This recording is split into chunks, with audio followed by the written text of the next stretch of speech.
കേരള ശാസ്ത്ര സാഹിത്യ പരിഷത്ത് സംസ്ഥാന ജാഥയ്ക്ക് എലവഞ്ചേരിയിൽ സ്വീകരണം നൽകി.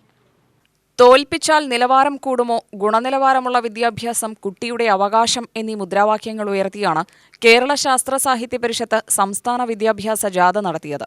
എലവഞ്ചേരിയിൽ നടന്ന സ്വീകരണ യോഗത്തിൽ പഞ്ചായത്ത് പ്രസിഡന്റും സംഘാടക സമിതി ചെയർമാനുമായ കെ മണികണ്ഠൻ അധ്യക്ഷനായി. ജാഥ ക്യാപ്റ്റനും ശാസ്ത്ര സാഹിത്യ പരിഷത്ത് സംസ്ഥാന കമ്മിറ്റി അംഗവുമായ എം ബാലകൃഷ്ണൻ ജാഥയെക്കുറിച്ച് വിശദീകരിച്ചു. ശാസ്ത്ര സാഹിത്യ പരിഷത്ത് ഇത്തരത്തില് ഒരു കേരളത്തിന്റെ ഗുണനിലവാരത്തെ പറ്റി സംസാരിക്കാൻ തുടങ്ങിയിട്ട് കാലമേറെ.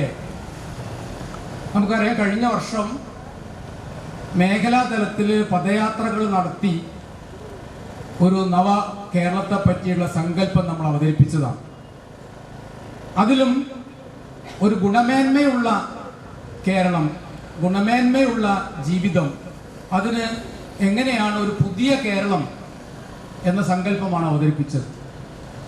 അതിനു മുമ്പത്തെ വർഷം കാസർഗോഡ് മുതൽ തിരുവനന്തപുരം വരെ ശാസ്ത്ര സാഹിത്യ പരിഷത്തിന്റെ പ്രവർത്തകരും അതിനെ സ്നേഹിക്കുന്ന ആളുകളുമൊക്കെ നടന്നുകൊണ്ട് പ്രചരണ ജാഥ നടത്തി. അതിലും കേരളത്തിൻ്റെ ഗുണനിലവാരത്തെ പറ്റിയിട്ട്, അതിൽ വിദ്യാഭ്യാസത്തിൻ്റെ ഗുണനിലവാരം ഉണ്ടാവണം, ആരോഗ്യത്തിൻ്റെത്, വികസനത്തിൻ്റെത്, എല്ലാ മേഖലയിലും. യൂണിറ്റ് സെക്രട്ടറി കെ ഗിരീഷ് സ്വാഗതം പറഞ്ഞു. UTV news, Palakkad.